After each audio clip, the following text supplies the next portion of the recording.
Hi all. അപ്പോൾ ഇന്നത്തെ section എന്ന് പറയുന്നത് ഇൻഡസ്ട്രീസ് എക്സ്റ്റൻഷൻ ഓഫീസർ എക്സാമിന് പ്രിപ്പയർ ചെയ്യുന്ന എല്ലാവർക്കും വേണ്ടിയിട്ടുള്ള സൂപ്പർ കണ്ടക്ടേഴ്സ് എന്ന് പറയുന്ന ഒരു ടോപ്പിക്കിൻ്റെ കുറച്ച് മൾട്ടിപ്പിൾ ചോയ്സ് ക്വസ്റ്റ്യൻസ് ആണ്.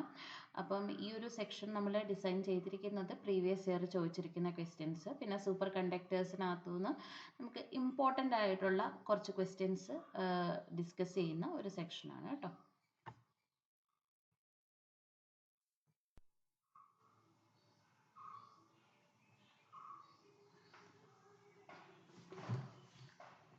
ഓക്കെ, ഫസ്റ്റ് ക്വസ്റ്റ്യൻ എന്ന് പറയുന്നത് in superconductivity the conductivity of a material become zero, finite, infinite, none of this. അപ്പോൾ ഇത് വളരെ ബേസിക് ആയിട്ടുള്ള ഒരു ക്വസ്റ്റ്യൻ ആണ്. നമുക്ക് എല്ലാവർക്കും അറിയാവുന്നതാണ് സൂപ്പർ കണ്ടക്ടേഴ്സ് എന്ന് പറയുന്നത് എന്താണ്, മെറ്റീരിയൽസ് വിത്ത് ഓൾമോസ്റ്റ് സീറോ റെസിസ്റ്റൻസ് ഉള്ള ഒരു മെറ്റീരിയൽ ആണ് അല്ലേ. അതുകൊണ്ട് തന്നെ അതിൻ്റെ കണ്ടക്ടിവിറ്റി എന്ന് പറയുന്നത് ഭയങ്കര ഹൈ ആയിരിക്കും. അപ്പോൾ ഇതിൻ്റെ ആൻസർ എന്താ വരിക, ഇൻഫൈനൈറ്റ് ആയിരിക്കും ഇതിൻ്റെ ആൻസർ. ഓക്കെ, ഇനി സെക്കൻഡ് ക്വസ്റ്റ്യൻ എന്ന് പറഞ്ഞാൽ ഇത് തന്നെയാണ്, പക്ഷേ അവിടെ നമ്മൾ ആദ്യത്തെ ക്വസ്റ്റ്യനിൽ കണ്ടക്ടിവിറ്റി ചോദിച്ചു, രണ്ടാമത്തേതിനകത്ത് റെസിസ്റ്റൻസ് ചോദിക്കുന്നു, അതേ ഉള്ളൂ difference. In superconductivity the electrical resistance of the materials become zero, infinite, finite, none of this. Answer എന്തായിരിക്കും, സീറോ ആയിരിക്കും കേട്ടോ. ഇത് വളരെ ബേസിക് ആയിട്ടുള്ള ഒരു ക്വസ്റ്റ്യൻ ആണ്. തേർഡ് ക്വസ്റ്റ്യൻ എന്ന് പറയുന്നത് the temperature at which conductivity of a material become infinite is called. എന്താ ഈ ക്വസ്റ്റ്യൻ ചോദിച്ചിരിക്കുന്നത്, ഏത് ടെമ്പറേച്ചറിലാണ് ഒരു മെറ്റീരിയലിൻ്റെ കണ്ടക്ടിവിറ്റി ഇൻഫൈനൈറ്റ് ആവുന്നത് എന്ന് പറഞ്ഞാൽ ഒരു മെറ്റീരിയൽ സൂപ്പർ കണ്ടക്ടറായിട്ട് മാറുന്ന ടെമ്പറേച്ചർ ഏതാണെന്നാണ് ചോദിച്ചിരിക്കുന്നത്. നമുക്കറിയാം ഒരു മെറ്റീരിയലിൻ്റെ റെസിസ്റ്റിവിറ്റി പെട്ടെന്ന് സീറോ ആയിട്ട് കുറയുന്നു. ആ മെറ്റീരിയൽ നോർമൽ മെറ്റീരിയൽ ആയിരുന്നു ആദ്യം, അത് പെട്ടെന്ന് അതിൻ്റെ റെസിസ്റ്റിവിറ്റി ഡ്രോപ്പ് ചെയ്യുന്നു. അതിൻ്റെ റെസിസ്റ്റിവിറ്റി ഡ്രോപ്പ് ചെയ്തിട്ട് അതൊരു സൂപ്പർ കണ്ടക്ടർ ആയിട്ട് മാറുന്ന ഒരു പർട്ടിക്കുലർ ടെമ്പറേച്ചറിനെ നമ്മൾ വിളിക്കുന്ന പേര് ക്രിട്ടിക്കൽ ടെമ്പറേച്ചർ അല്ലെങ്കിൽ ട്രാൻസിഷൻ ടെമ്പറേച്ചർ എന്ന് വിളിക്കും കേട്ടോ.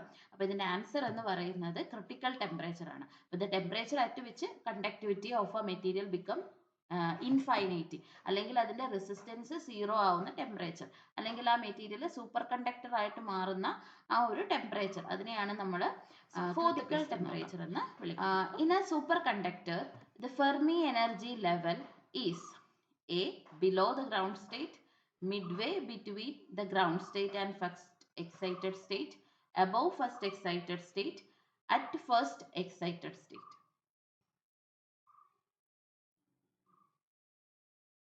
ആൻസർ എന്ന് പറയുന്നത് midway between the ground state and first excited state ആണ് കേട്ടോ. ഗ്രൗണ്ട് സ്റ്റേറ്റിൻ്റെയും ഫസ്റ്റ് എക്സൈറ്റഡ് സ്റ്റേറ്റിൻ്റെയും ഇടയിലായിട്ട്.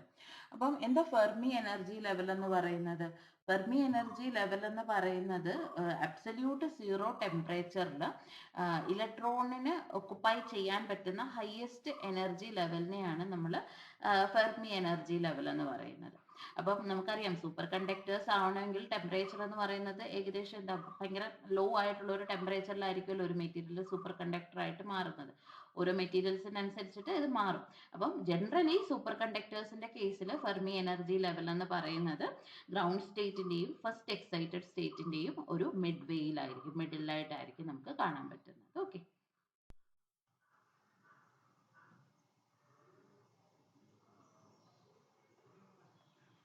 fifth question, the superconducting state is perfectly dash in nature. അപ്പോൾ ഇതിൻ്റെ ആൻസർ നമുക്ക് അറിയണമെങ്കിൽ നമുക്ക് മീസ്നർ എഫക്റ്റ്, സൂപ്പർ കണ്ടക്ടേഴ്സിനകത്തെ മീസ്നർ എഫക്റ്റ് ഒക്കെ അറിയണം. അപ്പം നിങ്ങൾ ലെക്ചറൊക്കെ കേട്ടിട്ട് ആണ് അല്ലെങ്കിൽ ഓൾറെഡി അറിയാവുന്ന ഒരാളാണെന്നുണ്ടെങ്കിൽ നമുക്കിതിൻ്റെ ആൻസർ പെട്ടെന്ന് പറയാം. ഇപ്പം നമ്മൾ സൂപ്പർ കണ്ടക്ടേഴ്സിൻ്റെ കേസിൽ പഠിച്ചത് ഒരു നോർമൽ മെറ്റീരിയൽ ആണെന്നുണ്ടെങ്കിൽ നമ്മൾ അറിയാം മാഗ്നറ്റിക് ഫീൽഡ് ലൈൻസ് അതിനുള്ളിൽ കൂടിയിട്ട് പാസ് ചെയ്ത് പോകുന്നതായിട്ട് നമുക്ക് കാണാൻ പറ്റും. മീസ്നർ എഫക്റ്റ് എന്താ പറയുന്നത്, in case of a super conducting material അല്ലെങ്കിൽ ഒരു സൂപ്പർ കണ്ടക്ടേഴ്സിന്റെ കേസിൽ എക്സ്പെല് ചെയ്ത് പോകുന്നുണ്ട് അല്ലേ, ഒരു റിപ്പൽഷനാണ് നമുക്ക് അവിടെ കാണാൻ പറ്റുന്നത്. പുറത്തുകൂടി ഒരു മാഗ്നറ്റിക് ഫീൽഡ് പോകുന്നതായിട്ട് നമുക്ക് കാണാൻ പറ്റുന്നുണ്ട്. ഇതിനകത്ത് നമ്മൾ ഈ ABC നിങ്ങൾ ആ 3 ഓപ്ഷൻസ് നോക്കിക്കഴിഞ്ഞാൽ ഡയമാഗ്നറ്റ്, പാരാമാഗ്നറ്റ്, ഫെറോമാഗ്നറ്റ്, ഈ 3 മാഗ്നറ്റ്സിലും ഈ ഒരു പ്രോപ്പർട്ടി കാണിക്കുന്നത് ആരാ, ഒരു റിപ്പൽഷൻ, മാഗ്നറ്റിക് ഫീൽഡിനോട് റിപ്പൽഷൻ പ്രോപ്പർട്ടി കാണിക്കുന്നത് ഡയമാഗ്നറ്റിക് മെറ്റീരിയൽ ആണ്. അപ്പോൾ നമുക്ക് എന്ത് പറയാം? ആ super conducting state is perfectly okay. 6th question, which of the following are the properties of super conductors? ഇതെല്ലാം സൂപ്പർ കണ്ടക്ടേഴ്സിന്റെ പ്രോപ്പർട്ടീസ് ആണ് അല്ലേ? ഡയമാഗ്നറ്റിക് ഇൻ നേച്ചർ ആണ്, റെസിസ്റ്റിവിറ്റി 0 ആണ്, കണ്ടക്ടിവിറ്റി ഇൻഫൈനൈറ്റ് ആണ്. അപ്പോൾ നമുക്ക് എന്ത് പറയാം? ഓൾ ഓഫ് ദി അബോവ് പറയാം.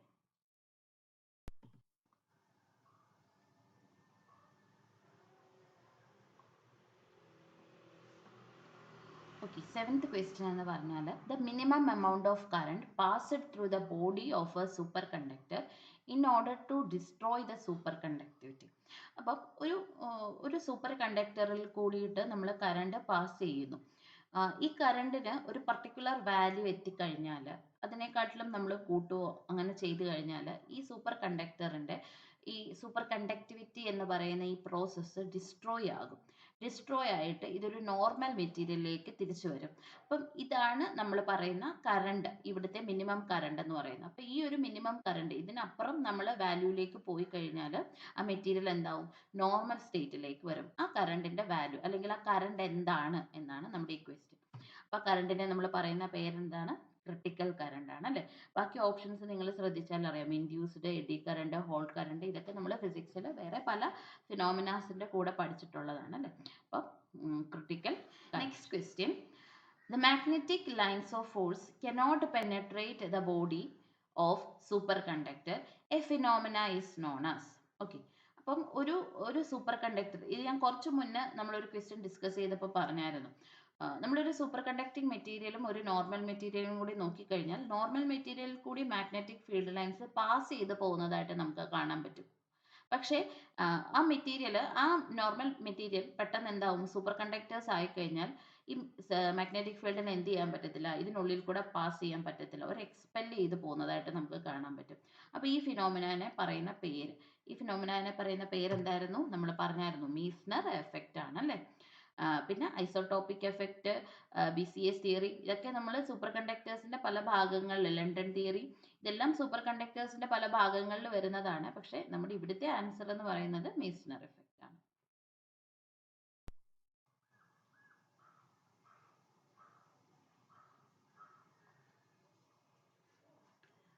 Ninth question, the phenomena of superconductors was first discovered by. Super conductor എന്ന് പറയുന്ന ഫിനോമിന ആദ്യമായിട്ട് ഡിസ്കവർ ചെയ്തത് ഈസി ആയിട്ടുള്ള ഒരു ക്വസ്റ്റ്യൻ ആണ്. നമ്മൾ സൂപ്പർ കണ്ടക്ടേഴ്സിന്റെ ചാപ്റ്റേഴ്സ് പഠിക്കുമ്പോൾ ഏറ്റവും ആദ്യം നമ്മൾ ഇൻട്രൊഡക്ഷനിൽ കാണുന്ന ഒരു ടോപ്പിക്കാണ് ഇതല്ലേ? ഇത് കണ്ടുപിടിച്ചത് ആരാ? കമർലിൻ ഓൺസ് ആണ്. ഇനി ബാക്കി ഓരോരുത്തരും, ഈ ഓപ്ഷൻസിലുള്ള ഓരോരുത്തരും, നീൽസ് ബോറിന്റെ കണ്ടുപിടുത്തം എന്തായിരുന്നു? അറ്റോമിക് സ്ട്രക്ചർ ആയിരുന്നു. റിച്ചാർഡ് ആണെങ്കിൽ ഫുള്ളറീനിനെ കണ്ടുപിടിച്ച ഒരു സയന്റിസ്റ്റ് ആണ്. ത്രൂ ലേസർ അബലേഷൻ എന്ന് പറഞ്ഞ ഒരു പ്രോസസ്സിൽ കൂടെ ഫുള്ളറീനിന്റെ ഇൻവെൻഷൻ ചെയ്തത്. ഫുള്ളറീൻ നമുക്കറിയാമല്ലോ, കാർബണിന്റെ ഒരു ഫോമാണ്.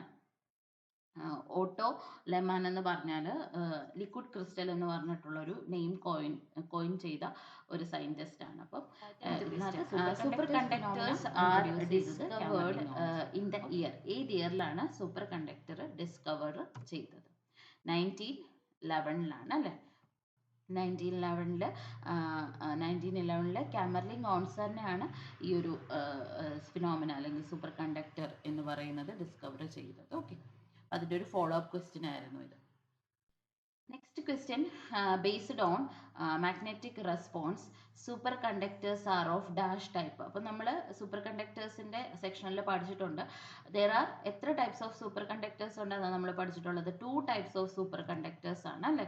Type 1 super conductor, type 2 super conductor. അപ്പോൾ ഇവരുടെ പ്രോപ്പർട്ടീസിന് ചെറിയ വ്യത്യാസമുണ്ട്. അപ്പം ആ ഒരു ബേസിസിൽ നമ്മൾ 2 ടൈപ്പായിട്ടാണ് സൂപ്പർ കണ്ടക്ടേഴ്സിനെ ക്ലാസിഫൈ ചെയ്തിരിക്കുന്നത്. Next question, the ideal super conductors exhibit. അപ്പം നമ്മുടെ ഈ 4 ഓപ്ഷൻസിൽ ഒരു ഐഡിയൽ ആയിട്ടുള്ള, ഒരു പെർഫെക്റ്റ് ആയിട്ടുള്ള ഒരു സൂപ്പർ കണ്ടക്ടർ എക്സിബിറ്റ് ചെയ്യുന്ന പ്രോപ്പർട്ടി എന്താണെന്നുള്ളത്. സ്പെല്ലിംഗ് അങ്ങോട്ടും ഇങ്ങോട്ടും കുറച്ച് ഡിഫറെൻ്റ് ഉള്ള പല പ്രോപ്പർട്ടീസ് ആണ് കൊടുത്തിരിക്കുന്നത്. പെട്ടെന്ന് നമുക്കറിയാവുന്നതാണ്, മീസ്നർ എഫക്റ്റ് ആണ് എന്നുള്ളത് നമുക്കറിയാം. Next question, the relation between transition temperature നമുക്കറിയാമല്ലോ. ഒരു നോർമൽ മെറ്റീരിയൽ സൂപ്പർ കണ്ടക്ടർ അല്ലെങ്കിൽ സൂപ്പർ കണ്ടക്ടിവിറ്റി കാണിക്കുന്ന ആ ഒരു ടെമ്പറേച്ചർ, ആ ഒരു ട്രാൻസിഷൻ നടക്കുന്ന ടെമ്പറേച്ചർ, ഇതിനെ നമ്മൾ ക്രിട്ടിക്കൽ ടെമ്പറേച്ചർ എന്ന് വിളിക്കും. അപ്പം the relation between transition temperature and isotopic mass. Isotopic massum transition temperatureും തമ്മിലുള്ള റിലേഷൻ ഇതും നമ്മൾ ലെക്ചറിൽ ഡിസ്കസ് ചെയ്തിട്ടുള്ളതാണ്. ഐസോടോപ്പിക് മാസ് എന്ന് പറയുന്നത് എന്താ, അറിയാവുന്ന കാര്യങ്ങളാണ്, എന്നാലും ഞാൻ ജസ്റ്റ് പറയുന്നേ ഉള്ളൂ. ഐസോടോപ്പിക് മാസ് എന്ന് പറയുന്നത് ആവറേജ് മാസ് ആണ് കേട്ടോ. ആ ഒരു സ്പെസിഫിക് എലമെന്റിന്റെ എല്ലാ ഐസോടോപ്സിന്റെയും ആവറേജ് മാസിനെയാണ് നമ്മൾ ഐസോടോപ്പിക് മാസ് എന്ന് വിളിക്കുന്നത്. ഇനി ഇതിന്റെ റിലേഷൻ എന്ന് പറയുന്നത് എപ്പോഴും ട്രാൻസിഷൻ ടെമ്പറേച്ചർ എന്ന് പറയുന്നത് inversely proportional to square root of isotopic mass ആണ്. ഇത് നമുക്ക് എന്താ ക്ലിയർ ആവുന്നത്, മാസ് ഇൻക്രീസ് ആവുമ്പോൾ ക്രിട്ടിക്കൽ ടെമ്പറേച്ചർ ഡിക്രീസ് ആവും എന്നുള്ള ഒരു റിലേഷൻ ആണ് നമുക്ക് ഇവിടുന്ന് മനസ്സിലാവുന്നത്. Okay, next question, 14th question. The transition temperature of a mercury. ഇത് നമ്മൾ കവർലിംഗ് ഓൺസ് ഡിസ്കവറി സൂപ്പർ കണ്ടക്ടേഴ്സിന്റെ ഡിസ്കവറി സെക്ഷനിൽ നിങ്ങൾ ഒരു ഗ്രാഫ് ഒക്കെ വെച്ചിട്ട് പഠിച്ചിട്ടുള്ള ഒരു കാര്യമാണ്. മെർക്കുറി നോർമൽ മെറ്റീരിയൽ ആയിട്ട് നിൽക്കുന്നു, അത് സൂപ്പർ കണ്ടക്ടർ ആയിട്ട് മാറുന്ന ആ ഒരു പർട്ടിക്കുലർ ടെമ്പറേച്ചർ ആ ഗ്രാഫിൽ നമ്മൾ പഠിച്ചിട്ടുണ്ട്. പെട്ടെന്ന് ടെമ്പറേച്ചർ പെട്ടെന്ന് അതിന്റെ റെസിസ്റ്റിവിറ്റി ഡ്രോപ്പ് ആവുന്നു, റെസിസ്റ്റിവിറ്റി ഓൾമോസ്റ്റ് സീറോയിലേക്ക് ആവുന്നു, മെറ്റീരിയൽ സൂപ്പർ കണ്ടക്ടർ ആയിട്ട് മാറുന്ന ആ ഒരു ടെമ്പറേച്ചർ എന്താണെന്നാണ് ചോദിച്ചിരിക്കുന്നത്. ആ ടെമ്പറേച്ചർ ഏതാ, 4.2 കെൽവിനിലാണ് മെർക്കുറി ഒരു സൂപ്പർ കണ്ടക്ടർ ആയിട്ട് മാറുന്നത്. ഓരോ മെറ്റീരിയൽസിനും ഓരോ ട്രാൻസിഷൻ ടെമ്പറേച്ചേഴ്സ് സ്പെസിഫിക് ആയിട്ടുണ്ട്.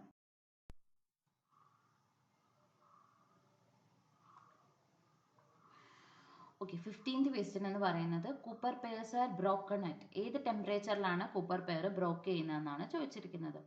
അപ്പോൾ കൂപ്പർ പെയർസ് നമ്മൾ പഠിക്കുന്ന ഏതിലാ, BCS തിയറിയാണ്. BCS തിയറി എന്ന് പറഞ്ഞു കഴിഞ്ഞാൽ സൂപ്പർ കണ്ടക്ടിവിറ്റി അല്ലെങ്കിൽ ആ ഫിനോമിനാനെ എക്സ്പ്ലെയിൻ ചെയ്യാൻ ഒരുപാട് തിയറീസ് വന്നിട്ടുണ്ട്. അതിൽ BCS തിയറിയാണ് ക്വാണ്ടം മെക്കാനിക്സിന്റെ ബേസിസിൽ എക്സ്പ്ലെയിൻ ചെയ്യുന്ന ഒരു തിയറിയാണ്, സക്സസ്ഫുൾ ആയിട്ടുള്ള ഒരു തിയറിയാണത്. ഇത് 3 സയന്റിസ്റ്റിന്റെ നെയിംസിന്റെ ഫസ്റ്റ് ലെറ്റർ ഉപയോഗിച്ചിട്ട് BCS, ബാർഡിൻ, കൂപ്പർ, ഷ്രീഫർ എന്ന് പറയുന്ന 3 സയന്റിസ്റ്റിന്റെ പ്രപ്പോസ് ചെയ്ത തിയറിയാണെന്ന് നമുക്കറിയാം. ഇനി BCS തിയറി എന്ന് പറഞ്ഞാൽ എന്തായിരുന്നു, മെറ്റീരിയൽ നമുക്കറിയാം, ഒരു കണ്ടക്റ്റിംഗ് മെറ്റീരിയൽ, ഒരു മെറ്റീരിയൽ എന്ന് പറഞ്ഞാൽ എന്താ, അതിനകത്ത് ഒരു പോസിറ്റീവ് അയോൺസ്, കുറെ പോസിറ്റീവ് അയോൺസ് ഇതിൽ ഫ്രീ ആയിട്ട് ഫ്ലോ ചെയ്യാൻ പറ്റുന്ന ഇലക്ട്രോൺസ് ഉണ്ടെന്ന് പറയാം.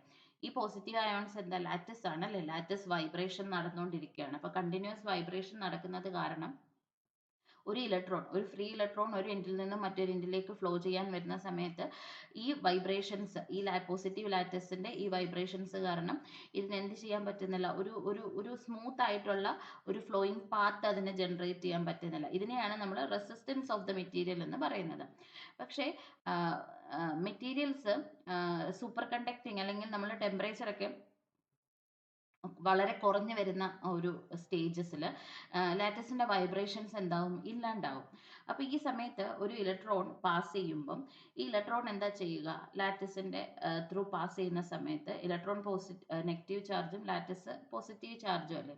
അപ്പം ഈ ഇലക്ട്രോൺസ് ഒരു പർട്ടിക്കുലർ ലാറ്റിസ് പൊസിഷനിലേക്ക് വരുമ്പോഴത്തേക്കും അതിന് ചുറ്റിനുമുള്ള പോസിറ്റീവ് ആയിട്ടുള്ള അയോൺസ് എന്ത് ചെയ്യുന്നു, ഇലക്ട്രോണിന്റെ അട്രാക്ഷൻ സംഭവിക്കുന്നു, അവർ ആ ലാറ്റിസിൽ ഒരു ഡിസ്ട്രോക്ഷൻ സംഭവിക്കുന്നു അല്ലേ, ലാറ്റിസിന് ഒരു ഡിസ്ട്രോക്റ്റഡ് ആയിട്ടുള്ള ഒരു ഷേപ്പ് ഉണ്ടാകുന്നു.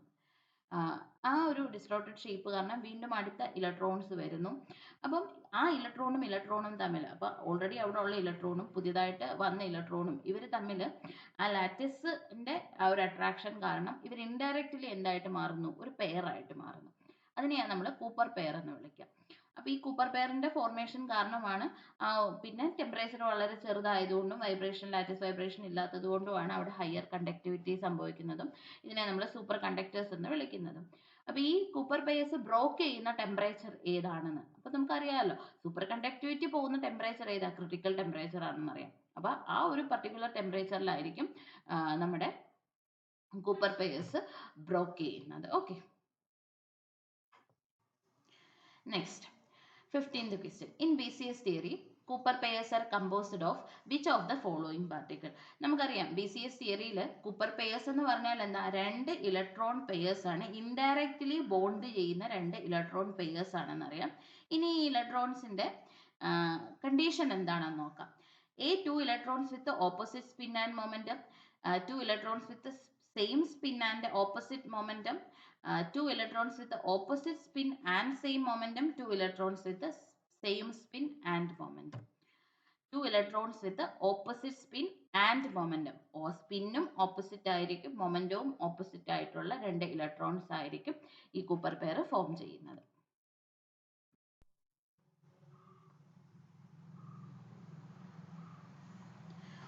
ഓക്കെ, അടുത്ത ക്വസ്റ്റ്യൻ എന്ന് പറയുന്നത് ഒരു ന്യൂമറിക്കൽ ക്വസ്റ്റ്യൻ ആണ്. What is a critical field of lead at 3.59 Kelvin if the critical field at 0 Kelvin is 6.5 into 10 to the 4 ampere per meter?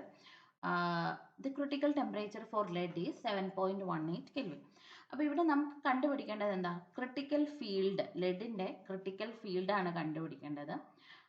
Temperature, critical temperature നമുക്ക് തന്നിട്ടുണ്ട്, 3.59 കെൽവിൻ ആണെന്ന് തന്നിട്ടുണ്ട്. If the critical field at 0 kelvin is, പിന്നെ 0 kelvin എന്ന് പറയുന്ന ടെമ്പറേച്ചറിലെ field എന്ന് പറയുന്നത് 6.5 into 10 to the power 4 ampere per metre ആണെന്ന് തന്നിട്ടുണ്ട്. The critical temperature for lead എന്ന് പറയുന്നത്, ലെഡിൻ്റെ critical temperature, actual critical temperature എന്ന് പറയുന്നത്, അത് സൂപ്പർ കണ്ടക്ടറായിട്ട് മാറുന്ന ടെമ്പറേച്ചർ എന്ന് പറയുന്നത് 7.18 ആണെന്ന് തന്നിട്ടുണ്ട്. അപ്പോൾ ഇത് നമ്മൾ ചെയ്യാൻ വേണ്ടിയിട്ട് നമ്മൾ യൂസ് ചെയ്യുന്ന പ്രോപ്പർട്ടീസ്, സൂപ്പർ കണ്ടക്ടേഴ്സിൻ്റെ പ്രോപ്പർട്ടീസും കാര്യങ്ങളും ഒക്കെ നോക്കുന്ന സമയത്ത് നമ്മളൊരു ഇക്വേഷൻ പഠിച്ചിട്ടുണ്ട്. Hc of T is equal to H0 1 minus T by Tc the whole square എന്ന് പറഞ്ഞിട്ടുള്ള ഒരു ഇക്വേഷൻ പഠിച്ചിട്ടുണ്ട്. ഇതിനകത്ത് Hc of T എന്ന് പറഞ്ഞാൽ എന്താ? Critical field at A temperature, ഒരു പർട്ടിക്കുലർ T എന്ന് പറഞ്ഞ ഒരു ടെമ്പറേച്ചറിലെ ക്രിട്ടിക്കൽ ഫീൽഡിനെയാണ് നമ്മൾ Hc of T എന്ന് പറയുക. ഇനി ഇവിടെ Hc of 0 അല്ലെങ്കിൽ H0 എന്ന് പറയുന്നത് എന്താ? Critical field at 0 kelvin, 0 kelvin ടെമ്പറേച്ചറിൽ എന്താ നമ്മുടെ ക്രിട്ടിക്കൽ ഫീൽഡാണ് H0. ഇനി T എന്ന് പറയുന്നത് എന്താ? T is the ടെമ്പറേച്ചർ, ഏതെങ്കിലും നമുക്ക് തന്നിട്ടുള്ള പർട്ടിക്കുലർ ടെമ്പറേച്ചർ ആയിരിക്കും. Tc എന്ന് പറയുന്നത് ആ മെറ്റീരിയലിന്റെ ക്രിട്ടിക്കൽ ടെമ്പറേച്ചർ. അപ്പോൾ ഇത്രയും നമുക്ക് ഇതിനകത്തുള്ള ഗിവൺ കണ്ടീഷൻസ് ഒക്കെ ഇതിൽ അപ്ലൈ ചെയ്യുമ്പോൾ നമുക്ക് ക്രിട്ടിക്കൽ ഫീൽഡ് കിട്ടും. ഓക്കെ, അപ്പോൾ Hc of T ആണ് നമുക്ക് കണ്ടുപിടിക്കേണ്ടത്. ഒരു പർട്ടിക്കുലർ ടെമ്പറേച്ചർ 3.59 കെൽവിൻ എന്ന് പറയുന്ന പർട്ടിക്കുലർ ടെമ്പറേച്ചറിലെ ക്രിട്ടിക്കൽ ഫീൽഡ് ആണ് നമുക്ക് കണ്ടുപിടിക്കേണ്ടത്. അപ്പോൾ Hc of T യോടെ ഇട്ടിട്ട് H0 നമുക്കറിയാം, 0 കെൽവിനിലെ ക്രിട്ടിക്കൽ ഫീൽഡ് H0 എന്ന് പറയുന്നത് 6.5 ഇൻറ്റു 10 ടു ദ പവർ 4 ആണെന്നറിയാം. 1 മൈനസ് T നമുക്കറിയാം, ക്രിട്ടിക്കൽ ഇത് നമുക്ക് കണ്ടുപിടിക്കേണ്ട ആ ഒരു ടെമ്പറേച്ചർ അല്ലേ, നമുക്ക് 3.59 കെൽവിനിലല്ലേ കണ്ടുപിടിക്കേണ്ടത്. അപ്പോൾ ആ ടെമ്പറേച്ചർ 3.59 ബൈ ആക്ച്വൽ ടെമ്പറേച്ചർ, യഥാർത്ഥ ക്രിട്ടിക്കൽ ടെമ്പറേച്ചർ എന്താ ലെഡിൻ്റെ? 7.18. ഇനി ഇതിൻ്റെ സ്ക്വയർ ചെയ്യുക, ഈ ഫ്രാക്ഷൻ്റെ സ്ക്വയർ ചെയ്യുക. സ്ക്വയർ ചെയ്ത് കഴിയുമ്പം ഈ ഫ്രാക്ഷൻ നമുക്ക് 0.5 എന്ന് കിട്ടും. ഇതിൻ്റെ സ്ക്വയർ ചെയ്തു, 1 മൈനസ് 0.5 സ്ക്വയർ ചെയ്യുമ്പം 0.75 കിട്ടും. അതും 6.5 ഇൻറ്റു 10 ടു ദ പവറും കൂടെ മൾട്ടിപ്ലൈ ചെയ്ത് നിങ്ങൾ നോക്കുക. അപ്പോൾ നമുക്ക് ആൻസർ എന്താ വരുന്നത്? 4.875 into 10 to the power 4 ampere per metre എന്ന് വരും. ഇതൊരു പ്രീവിയസ് ഇയർ ക്വസ്റ്റ്യൻ ആണ്. അപ്പോൾ ഇങ്ങനെയുള്ള ന്യൂമറിക്കൽസും ഇതിന് ചോദിക്കാം. ആ ഇക്വേഷൻസ്, ഇതിനകത്ത് കുറച്ച് ഇക്വേഷൻസേ ഉള്ളൂ super conductors. London penetration depth of a super conductor. എന്താ ഈ ലണ്ടൻ പെനട്രേഷൻ ഡെപ്ത് എന്ന് പറഞ്ഞാൽ? നമ്മൾ സൂപ്പർ കണ്ടക്ടേഴ്സ് പഠിക്കുമ്പം ബാക്കി എല്ലാ BCS തിയറി, മെസ്റാസ് എഫക്റ്റ് അതൊക്കെ നമ്മൾ മിക്കവാറും, പക്ഷേ ഈ ലണ്ടൻ പെനട്രേഷൻ ഡെപ്ത് അധികം പഠിച്ചിട്ടുണ്ടാവത്തില്ല. ലണ്ടൻ പെനട്രേഷൻ ഡെപ്ത് എന്ന് പറഞ്ഞു കഴിഞ്ഞാൽ മാഗ്നറ്റിക് ഫീൽഡിന്, ഇപ്പം നമ്മൾ പറഞ്ഞു സൂപ്പർ കണ്ടക്ടർ ആവുന്ന സമയത്ത് മാഗ്നറ്റിക് ഫീൽഡ് ലൈൻസിനെ എക്സ്പെൽ ചെയ്യും എന്ന് പറഞ്ഞു. അപ്പോൾ ഈ എക്സ്പെൽഷന് മുൻപായിട്ട് എത്രമാത്രം ഈ ഫീൽഡ് ലൈൻസ് ഇതിനകത്തേക്ക് എന്താ പെനട്രേറ്റ് ചെയ്യുന്നു എന്നുള്ളതിൻ്റെ ഒരു അളവാണ് നമ്മൾ ഈ ലണ്ടൻ പെനട്രേഷൻ ഡെപ്ത് പറയുന്നത്. ഇതിനെ നമ്മൾ ലാംഡ വെച്ചിട്ടായിരിക്കും ഡിനോട്ട് ചെയ്യുക. ചിലയിടത്ത് ലാംഡ L വെച്ചിട്ടും ഡിനോട്ട് ചെയ്യാറുണ്ട്. ഓക്കെ, അപ്പോൾ ഇതിൻ്റെ കറക്റ്റ് ഇക്വേഷൻ ഇതിനകത്തുനിന്ന് ഏതാണെന്ന് നിങ്ങൾ കണ്ടുപിടിക്കാനാണ് ചോദിച്ചിരിക്കുന്നത്. അപ്പം ലാംഡ എന്ന് പറയുന്നത് is equal to m by n mu 0 e square the whole raise to 1/2 എന്ന് പറഞ്ഞാൽ root of m by n mu 0 e square ആയിരിക്കും ലണ്ടൻ പെനട്രേഷൻ ഡെപ്ത് എന്ന് വിളിക്കുന്നത്. ഇവിടെ m എന്ന് പറയുന്നത് എന്താ? മാസ് ആണ് of superconducting electrons. Superconducting ഇലക്ട്രോൺസിന്റെ മാസ്. mu 0 നമുക്കറിയാം പെർമിയബിലിറ്റി ഓഫ് ഫ്രീ സ്പേസ് ആണെന്നറിയാം. ഇവിടെ n എന്ന് നമ്മൾ യൂസ് ചെയ്യുന്നത് ഇലക്ട്രോൺ ഡെൻസിറ്റി ആണ്, സൂപ്പർ കണ്ടക്ടിങ് ഇലക്ട്രോൺ ഡെൻസിറ്റി ആണ്. ആൻഡ് ഈ നമുക്കറിയാമല്ലോ ചാർജ് ആണ്. ഓക്കെ, അപ്പോൾ ഇക്വേഷൻ ഒന്ന് ഓർത്തിരിക്കുക. അപ്പോൾ പല രീതിയിൽ ഇങ്ങനെ മാറ്റി തിരിച്ചും n m അങ്ങോട്ടും ഇങ്ങോട്ടൊക്കെ തരുമ്പോൾ നമുക്ക് തെറ്റിപ്പോകാനുള്ള ചാൻസ് ഉണ്ട്. അപ്പം ഇക്വേഷൻ ഒന്ന് റിമെമ്പർ ചെയ്തിരിക്കുക. ഇതേ അങ്ങനെ ചോദിച്ച് കണ്ടിട്ടുള്ളൂ. അടുത്ത question, A superconducting material when placed in magnetic field will ഒരു സൂപ്പർ കണ്ടക്ടിങ് മെറ്റീരിയലിനെ മാഗ്നറ്റിക് ഫീൽഡിലേക്ക് പ്ലേസ് ചെയ്യുമ്പം എന്ത് സംഭവിക്കും? Ripple all the magnetic lines of force passing through it. അല്ലെ, നമ്മൾ പറഞ്ഞ അവിടെ ഒരു എക്സ്പെൽഷൻ ആണ് ഉണ്ടാവുന്നത്. മാഗ്നറ്റിക് ഫീൽഡ് ലൈൻസിനെ ഉള്ളിൽ കൂടെ കയറ്റി വിടത്തില്ല. നോർമൽ മെറ്റീരിയൽ ആയിരുന്ന സമയത്ത് മാഗ്നറ്റിക് ഫീൽഡിനെ അകത്തേക്ക് കയറ്റുമായിരുന്നു. പക്ഷേ അത് സൂപ്പർ കണ്ടക്ടിങ് ആകുമ്പോഴത്തേനും അവിടെ ഒരു എക്സ്പെൽഷൻ നമുക്ക് കാണാം, റിപ്പൽ ചെയ്യുന്നതായിട്ട് നമുക്ക് കാണാൻ പറ്റും. Question. What is the magnetic susceptibility of an ideal superconductor? ഇത് നമ്മൾ പ്രോപ്പർട്ടീസിനകത്ത് ഡിസ്കസ് ചെയ്തിട്ടുള്ളതാണ്. എന്താ സൂപ്പർ കണ്ടക്ടേഴ്സിന്റെ പ്രോപ്പർട്ടീസ് ഡിസ്കസ് ചെയ്യുന്ന സമയത്ത് നമ്മൾ മാഗ്നറ്റിക് സസെപ്റ്റബിലിറ്റി ഡിസ്കസ് ചെയ്യും. ഇതിന്റെ ആൻസർ എന്താ വരിക? Magnetic susceptibility of an ideal superconductor എന്ന് പറയുന്നത് -1 ആണ് അല്ലേ? ഇപ്പോഴല്ലേ എന്ന് വെച്ചാൽ ഇതെന്താ സസെപ്റ്റബിലിറ്റി എന്ന് പറഞ്ഞത് -1 ആവുക എന്ന് പറഞ്ഞാൽ അതെന്താ ഒരു ഡയാമാഗ്നറ്റിക് മെറ്റീരിയൽ ആവുകയാണെന്നാണ് അല്ലേ? എന്ന് പറഞ്ഞാൽ മാഗ്നറ്റിക് ഫീൽഡിനെ കംപ്ലീറ്റ് ആയിട്ട് റിപ്പല് ചെയ്യുന്നു എന്നുള്ളതാണ് ഇതിൽ നിന്ന് നമ്മൾ മീൻ ചെയ്യുന്നത്. സോ ഐഡിയൽ സൂപ്പർ കണ്ടക്ടർ ആണെങ്കിൽ കംപ്ലീറ്റ്ലി മാഗ്നറ്റിക് ഫീൽഡ് ലൈൻസിനെ റിപ്പല് ചെയ്യും. സോ ദെയർ മാഗ്നറ്റിക് സസെപ്റ്റബിലിറ്റി എന്ന് പറയുന്നത് (1).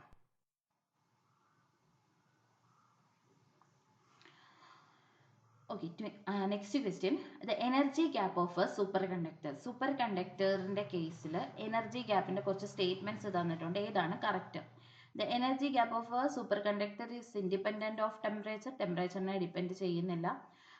Increase with temperature, maximum at critical temperature, minimum at critical temperature. ഇതിന്റെ ആൻസർ എന്താ വരിക? മിനിമം അറ്റ് ക്രിട്ടിക്കൽ ടെമ്പറേച്ചർ ആയിരിക്കും. ക്രിട്ടിക്കൽ ടെമ്പറേച്ചറിൽ energy gap of a superconductor എന്ന് പറയുന്നത് മിനിമം ആയിരിക്കും. കാരണം ഈ ഒരു സമയത്ത് ക്രിട്ടിക്കൽ ടെമ്പറേച്ചറിലേക്ക് എത്തുന്ന സമയത്ത് കൂപ്പർ പെയേഴ്സ് ബ്രേക്ക് ചെയ്തിട്ട് എന്താ ഡിസോൾവ് ആകുകയാണ് അല്ലേ മെറ്റീരിയൽ. അപ്പം ഈ ഒരു ടെമ്പറേച്ചറിലായിരിക്കും നമുക്ക് അവിടെ ഒരു മിനിമം എനർജി ഗ്യാപ്പ് കാണാൻ പറ്റുക. കൂപ്പർ പെയറിന്റെ ഫോർമേഷൻ സമയത്തൊക്കെ നമുക്കൊരു മാക്സിമം ലോ ടെമ്പറേച്ചറിലൊക്കെ മാക്സിമം എനർജി ഗ്യാപ്പ് ആയിരിക്കും നമുക്ക് കാണാൻ പറ്റുന്നത്. ക്രിട്ടിക്കൽ ടെമ്പറേച്ചർ സമയത്ത് ഡിസൊല്യൂഷൻ നടക്കുന്നത് കൊണ്ട് തന്നെ നമുക്കൊരു മിനിമം ക്രിട്ടിക്കൽ ടെമ്പറേച്ചറിന്റെ മിനിമം എനർജി ഗ്യാപ്പ് ആയിരിക്കും. 21 ക്വസ്റ്റ്യൻസ് സൂപ്പർ കണ്ടക്ടേഴ്സിനകത്ത് ഒരു 21 ക്വസ്റ്റ്യൻസ് നമ്മൾ ഡിസ്കസ് ചെയ്തു. നമുക്ക് maximum number of questions discuss ചെയ്യണം. നെക്സ്റ്റ് ക്ലാസ്സിൽ ഇതുപോലെ നമുക്ക് ബാക്കി ടോപ്പിക്സിൻ്റെയും ഇതിൻ്റെയും ഒക്കെ മാക്സിമം ക്വസ്റ്റ്യൻസ് നമുക്ക് ഡിസ്കസ് ചെയ്യാം. Okay, thank you.